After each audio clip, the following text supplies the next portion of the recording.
Welcome to Sports Live, presented by Cool. আপনাদের সঙ্গে আছি আমি সঞ্জনা আইভি। শুরুতেই বাংলাদেশ উইন্ডিজ ওয়ানডে সিরিজের খবর। 4 সিরিজ পর উইন্ডিজকে 2-1 ব্যবধানে হারিয়ে ওয়ানডেতে সিরিজ জয়ের স্বাদ পেল বাংলাদেশ। সৌম্য সাইফের ব্যাটিং দৃঢ়তায় 297 রানের লক্ষ্য দিয়েছিল স্বাগতিকরা। জবাবে নাসুম রিশাদদের স্পিন ভেলকিতে বল আগেই 117 রানে মাঠ গুটিয়ে যায় ক্যারিবিয়ানরা। 179 রানের জয় পায় টাইগাররা। কিছু জয় চাপ কমায়, কিছু জয় ভরসা ফেরায়। সৌম্য সরকার, সাইফ হাসান, নাসুম আহমেদদের নৈপুণ্যে তৃতীয় ওয়ানডেতে ওয়েস্ট ইন্ডিজকে হারানো এই জয় কমিয়েছে মাঠ কিংবা মাঠের বাইরের কত চাপ। বাংলাদেশ ক্রিকেট পেয়েছে আরাধ্য সেই ওয়ানডে সিরিজ জয়। সিরিজ ডিসাইডারে আগে ব্যাট করতে নেমে ক্যারিবিয়ান বোলারদের ওপর রীতিমতো তাণ্ডব চালান দুই ওপেনার সৌম্য সরকার এবং সাইফ হাসান। দুজনের জুটিতে 176, মিরপুরে ওয়ানডেতে বাংলাদেশের সর্বোচ্চ ওপেনিং জুটি। সব মিলিয়ে দ্বিতীয়। সৌম্য করেন 91, সাইফ 80। সৌম্য সাইফদের মতো গতিতে রান তুলতে পারেননি হৃদয় শান্তরা। ফলে এক সময় যেখানে মনে হচ্ছিল বাংলাদেশ করবে 350, স্কোরবোর্ডে সেখানে 296। ওয়েস্ট ইন্ডিজের হয়ে 4 উইকেট আকিল হোসেইনের। মিরপুরে যে কোনো দিন 297 রানের লক্ষ্য পাহাড় সম। বড় লক্ষ্য তাড়া করতে নেমে দলীয় 16 রানেই আউট অ্যালিক আথানাজে। 28 রানে অগাস্টে, 35 রানে ব্রেন্ডন কিং। প্রথম 3টা উইকেটই নাসুম আহমেদের। পাওয়ার প্লেতে 3 উইকেট হারানো ওয়েস্ট ইন্ডিজ 20 ওভারের মধ্যে হারিয়েছে আরও 3 উইকেট। দলীয় রান 70 পেরোনোর আগেই প্যাভিলিয়নে ওয়েস্ট ইন্ডিজের 7 জন ব্যাটার, 83-তে 8। ম্যাচ সেখানেই শেষ, বাকি সবকিছুই শুধু আনুষ্ঠানিকতা। বড় জয়, স্বস্তির জয়, স্বস্তির সিরিজ জয়। যে জয়ের প্রত্যাশা বাংলাদেশি ক্রিকেটাররা যেমন করছিল কোটি দর্শক। কারণ অনেক দিন ওয়ানডেতে বাংলাদেশ কোনো সিরিজ জেতেনি। ব্যাটিংয়ে সাইফ সৌম্যর পর বোলিংয়ে নাসুম রিশাদ বাংলাদেশকে বড় একটা জয় এনে দিলেন। ওয়ানডেতেও যে বাংলাদেশ দল পারে সেই বিশ্বাসটা যেন আরও একবার ফেরালেন। আফনান পিয়াল, যমুনা স্পোর্টস, ঢাকা। যেমনটা বলছিলাম, সৌম্যর ব্যাটিং আমাদের মনে ধরেছে। সেই সাথে সৌম্যর ব্যাটিংয়ে মুগ্ধ হয়েছেন বিসিবির সভাপতি আমিনুল ইসলাম বুলবুল। যদিও তার আফসোস, যেভাবে সৌম্য ব্যাট করছিলেন অবলীলায় করতে পারতেন 150 রান। এখনও অধিনায়ক মিরাজের ওপর ভরসা রাখছেন সভাপতি। এদিকে দ্রুততম সময়ের মধ্যে নিয়োগ দেওয়া হবে টেস্ট অধিনায়ককে।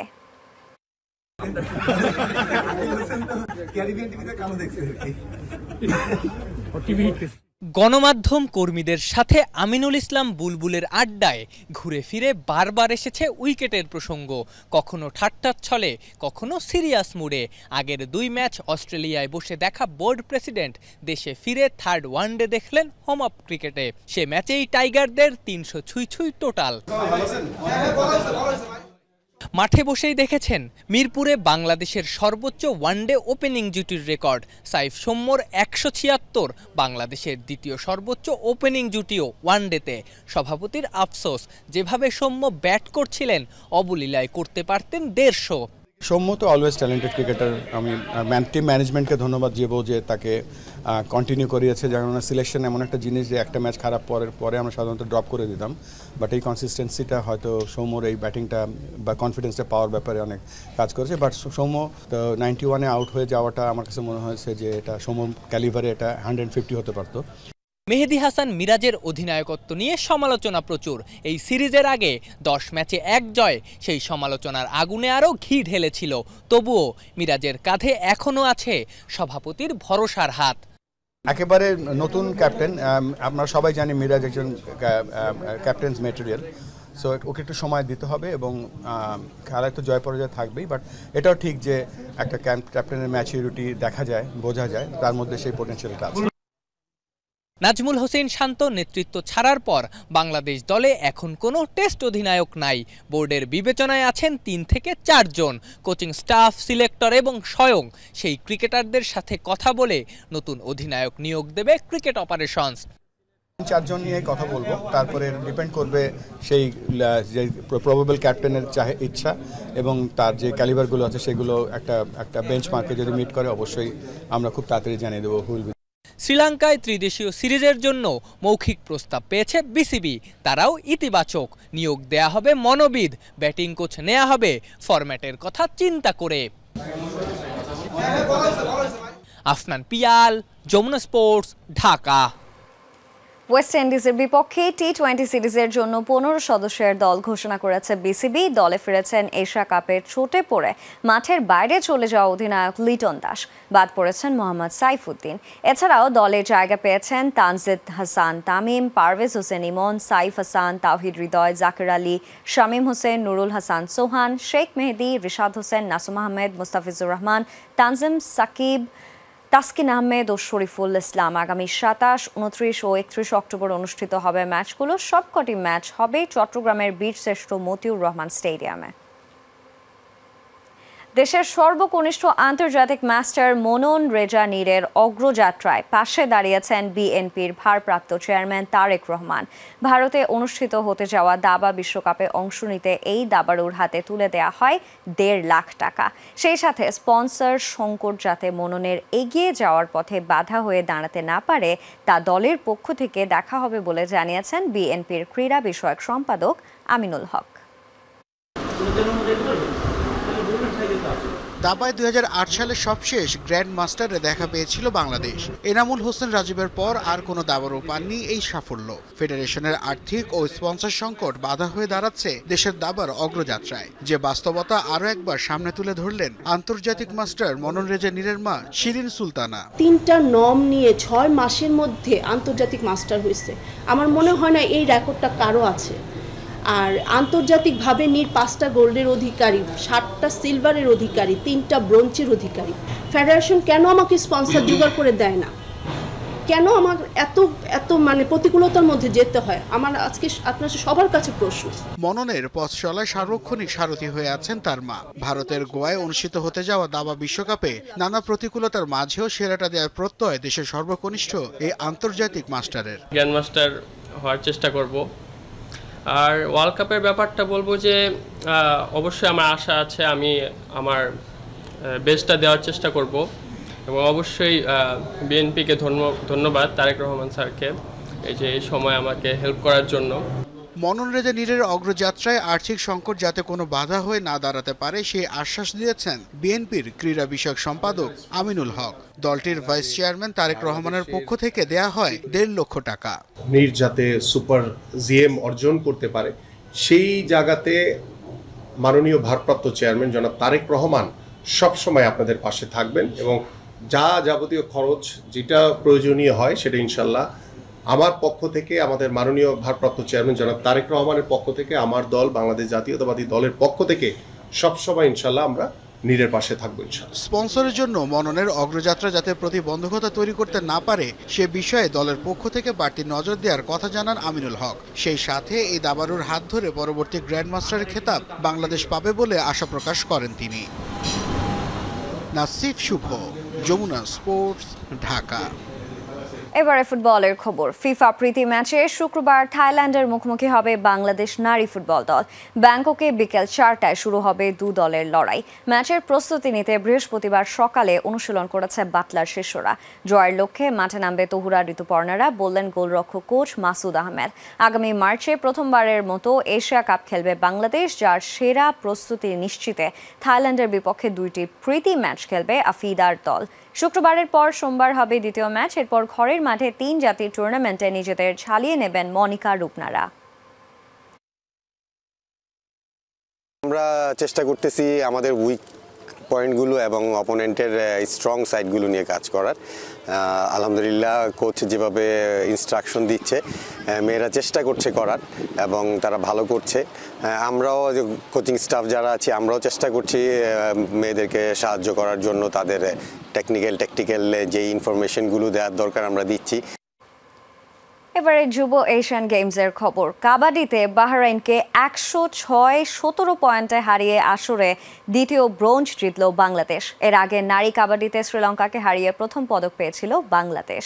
পুরুষ কাবাডিতে বাহরাইনকে হারিয়ে 7 দলের মধ্যে তৃতীয় হয় লাল সবুজের প্রতিনিধিরা, নিশ্চিত হয় ব্রোঞ্জ পদক। এর আগে ভারতের কাছে হার দিয়ে আসর শুরু করে বাংলাদেশ, তবে ইরান ও শ্রীলঙ্কাকে হারিয়ে ঘুরে দাঁড়ায় দল।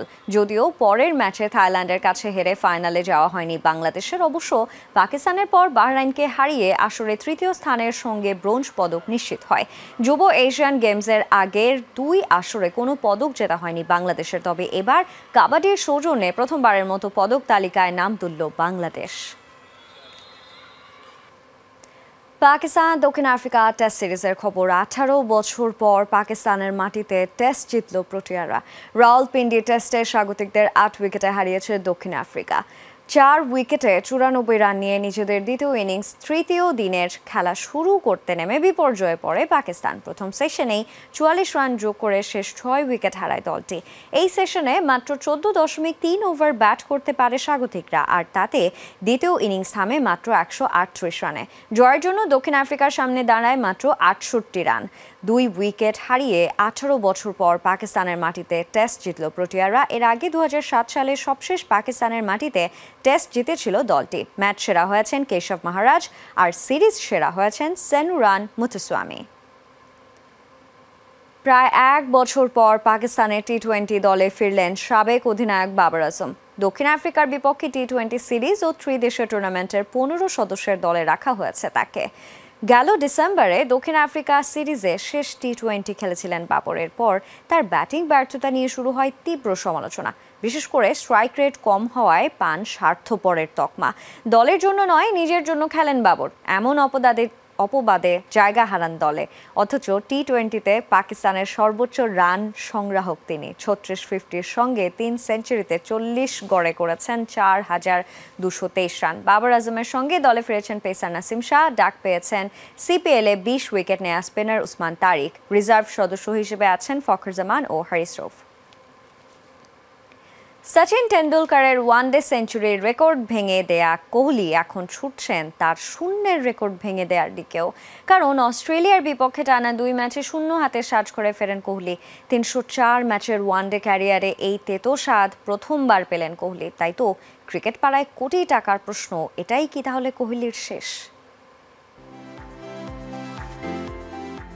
বিরাট কোহলিরা কখনো হারিয়ে যান না, বরং লোকে যেখানে শেষ ভাবে সেই শেষ থেকেই নতুন শুরু হয় বিরাটদের। পেছনে এমন উদাহরণের কমতি নেই। হার না মানা ভারতের সাবেক অধিনায়ক আবারও আলোচনায়। টি-20 ও টেস্ট থেকে আগেই বিদায় নিয়েছেন এই কিংবদন্তি। টানা দ্বিতীয় শূন্যের পর উঠে আসছে প্রশ্ন, তবে কোহলির ওয়ানডে কেরিয়ারও কি বাই বাইয়ের অপেক্ষায়? গত মার্চে চ্যাম্পিয়ন্স ট্রফির ফাইনাল ছিল তার শেষ ম্যাচ। দীর্ঘ বিরতির পর ফেরার ম্যাচটা রূপকথা নয়, বরং হতাশার। অস্ট্রেলিয়ার বিপক্ষে চলমান ওয়ানডে সিরিজে টানা দ্বিতীয়বার 0 রানে আউট হয়েছেন কোহলি। 304 ম্যাচের ওয়ানডে কেরিয়ারে এই তেতোসাত প্রথমবার পেলেন ভারতীয় এই ব্যাটার। অস্ট্রেলিয়ার বিপক্ষে সিরিজ দিয়ে 224 দিন পর ওয়ানডে ক্রিকেটে প্রত্যাবর্তন হয় বিরাট কোহলির। সেই প্রত্যাবর্তনের ম্যাচে মাত্র 8 বল টিকে থাকতে পেরেছিলেন এই সাবেক অধিনায়ক। তারই ধারাবাহিকতা দেখা গেল এডিলেডেও। দ্বিতীয় ম্যাচেও বের হতে পারেননি হতাশার চাদর থেকে। ভাগ্যে জুটেছিল মাত্র 4টি বল। এবারও নামের পাশে সেই শূন্য। অথচ এই এডিলেডে রীতিমতো শাসন করেছেন কোহলি। এই ভেন্যুতে সবচেয়ে সফল বিদেশি ব্যাটার তিনি। সব ফরম্যাট মিলিয়ে এখানে তার রান 975, যেখানে রয়েছে 5টি সেঞ্চুরি। সবশেষ খেলা 2 ওয়ানডেতে 2টি শতক হাঁকিয়েছিলেন এই ব্যাটিং সেন্সেশন। অস্ট্রেলিয়ার বিপক্ষে 2019 সালে 104 ও পাকিস্তানের বিপক্ষে 2015 সালে খেলেন 107 রানের অনবদ্য এক ইনিংস। কোহলির ব্যাটিং ব্যর্থতা নিয়ে মুখ খুলেছেন সাবেক ক্রিকেটার মোহাম্মদ কাইফ। তার মতে দীর্ঘদিন খেলার বাইরে থাকায় কোহলি তার ব্যাটিং জোনে না থাকার পাশাপাশি হারিয়ে গেছে তার ব্যাটিং ছন্দ। একজন খেলোয়াড় কেবল ততদিনই ভালো থাকে যতদিন তার ছন্দ থাকে, ব্যাটিং ফর্ম থাকে, আর সে নিয়মিত খেলতে থাকে। যখন আপনি প্রতি 2-3 দিন পর পর খেলছেন, তখনই এটা সুইং না আউটসুইং, ইয়র্কার না স্লোয়ার আপনার চোখ বুঝতে পারে। নিয়মিত খেলার মধ্য দিয়ে এই ডেলিভারি চিনে নেওয়ার দক্ষতা আসে। সেখানেই থাকে আপনার ব্যাটিং জোন। ওয়ানডে ক্যারিয়ারে 18 বার 0 রানে আউট হয়েছেন কোহলি। আন্তর্জাতিক ক্রিকেট খেলা বর্তমান ক্রিকেটারদের মধ্যে সর্বোচ্চ বার 0 সংখ্যায় কোহলি এখন সবার উপরে 40 বার। টেন্ডুলকারের ওয়ানডে সেঞ্চুরির রেকর্ড ভেঙে দেওয়া এই গ্রেট এখন ছুটছেন তার শূন্যের রেকর্ডকে আরও উপরে তুলতে। রিয়ান রাফতি, যমুনা স্পোর্টস। এবারে অস্ট্রেলিয়া ভারত ওয়ানডে সিরিজের খবর। 3 ম্যাচ সিরিজের দ্বিতীয় ওয়ানডেতে ভারতকে 2 উইকেটে হারিয়ে সিরিজ জিতল অস্ট্রেলিয়া। 265 রানে টার্গেটে ব্যাট করতে নেমে 22 বল আগেই জয় পায় অজিরা। অ্যাডিলেডে টস হেরে ব্যাট করতে নেমে শুরুটা ভালো হয়নি ভারতের। দলীয় 17 রানে সাজ করে ফেরেন শুভমান গিল ও বিরাট কোহলি। ওয়ানডে ক্যারিয়ারে প্রথমবারের মতো টানা 2 ম্যাচে ডাক মারলেন কোহলি। এরপর 118 রানের জুটি গড়ে বিপর্যয় সামাল দেন রোহিত শর্মা ও শ্রেয়াস আইয়ার। রোহিত 73 ও শ্রেয়াস ফেরেন 61 রান করে। অক্ষর প্যাটেলের ব্যাট থেকে 144 রান। শেষ পর্যন্ত নির্ধারিত ওভারে 9 উইকেট হারিয়ে 264 রানের পুঁজি পায় ভারত। 4 উইকেট নেন অ্যাডাম জাম্পা। জবাবে দলীয় 54 রানে 2 ওপেনারকে হারায় অস্ট্রেলিয়া। 30 রান করে আউট হয়েছেন ম্যাট রেনশো। 74 রান করে সাজঘরের পথ দেখেন ম্যাথিউ শর্ট। ওয়াশিংটন সুন্দরের দ্বিতীয় শিকার হয়ে ফেরেন মিচেল ওয়েন। শেষ দিকে কুপার কনলির অপরাজিত 61 রানে সহজ জয় পায় অজিরা। পর্দা নেমেছে 34তম জাতীয় সাঁতার, ডাইভিং ও ওয়াটার পোলো প্রতিযোগিতার। এবারের আসরে সর্বমোট জাতীয় রেকর্ড হয়েছে 20টি। পুরুষ বিভাগে সেরা সাঁতারু হয়েছেন বাংলাদেশ নৌবাহিনীর সামিউল ইসলাম রাফি। নারী বিভাগে বাংলাদেশ সেনাবাহিনীর রোমানা আক্তার নির্বাচিত হন সেরা হিসেবে। এদিকে জাতীয় রেকর্ডের ছড়াছড়ি থাকলেও আন্তর্জাতিক অঙ্গনে নিজেদের দুর্বলতার কথা মানছেন রাফি। সেরাটা দিয়ে এসএ গেমসে অর্জন করতে চান স্বর্ণ। 34তম জাতীয় সাঁতার, ডাইভিং ও ওয়াটার পোলো প্রতিযোগিতার সমাপনীতেও ছিল রেকর্ডের ছড়াছড়ি। শেষ দিনে 9 ইভেন্টের 5টিতে এসেছে নতুন জাতীয় রেকর্ড। এই প্রতিযোগিতায় সর্বমোট জাতীয় রেকর্ড হয়েছে 20টি। এত অর্জনের ভিড়েও প্রায় সময় আন্তর্জাতিক মঞ্চ থেকে কাঙ্ক্ষিত সাফল্য আসছে না সাঁতারুদের কাছ থেকে। দ্বিমত নেই এবারের আসরে সেরা সাঁতারু সামিউল ইসলাম রাফির। এখানে অনেক ব্যাপার আছে, যেমন অনেকে একটা মেন্টালিটি চাপ থাকে বা ট্রাভেল করে যায়। আবার আগে যে টাইমিংগুলো ছিল আসলে আন্তর্জাতিক ওদের থেকে আসলে অনেক পিছ হয়। তো এবার যে পরিমাণে রেকর্ড বা যে টাইমিংগুলো আসতেছে, ইন্ডিয়া থেকে আগে যে একটা বিশাল গ্যাপ ছিল, তো আমি মনে করি ওইটা বেশ ভালো পরিমাণে কভার আপ হয়েছে। রাফিকে ঘিরে আন্তর্জাতিক মঞ্চ থেকে পদক নিয়ে আসার স্বপ্ন দেখছে বাংলাদেশ। নিজের সেরা টাইমিং দিয়ে এবারের এসএ গেমসে দেশকে স্বর্ণ জেতাতে চান তিনি। আশা করা যায় যদি সাব গেমস আসা পর্যন্ত আরও এরকম প্ল্যান মাফিক চলতে থাকে তো সামনে ভালো কিছু হবে। ফিনা বি কার্ড ওয়াইল্ড কার্ড ছাড়া আমরা তো এতদিন কোটায় গেছি আর কি, তো এটা আর কি সরাসরি খেলার যে যোগ্যতা অর্জন, তো ওইরকম একটা স্ট্যান্ডার্ড টাইমিং হয়েছে। উন্নত প্রশিক্ষণ নিশ্চিত করা গেলে সাঁতারুরা ধারাবাহিক হবে বলে আশা প্রকাশ করেন বাংলাদেশ সুইমিং ফেডারেশনের সভাপতি ও নৌবাহিনী প্রধান অ্যাডমিরাল এম নাজমুল হাসান। এই ট্যালেন্টেড প্রোগ্রাম থেকে আমরা জাতীয় পর্যায়ে সাঁতারু পেয়ে যাই। আমার বিশ্বাস এইবারও আমরা এর মধ্যে থেকেই একটা সার্টেন একটা পার্সেন্টেজ আমরা ভালো সাঁতারু পরবর্তী দল বছর পাবো। এবারের আসরে 35 স্বর্ণসহ মোট 69টি পদক জিতে চ্যাম্পিয়ন হয়েছে বাংলাদেশ নৌবাহিনী। ওয়াটার পোলোতে বাংলাদেশ সেনাবাহিনী ও ডাইভিংয়ে শ্রেষ্ঠত্ব অর্জন করেছে নৌবাহিনী। নাসিফ শুভ, যমুনা স্পোর্টস, ঢাকা। আর এই ছিল আজকে স্পোর্টস লাইভে। এতক্ষণ সঙ্গে থাকার জন্য সবাইকে ধন্যবাদ।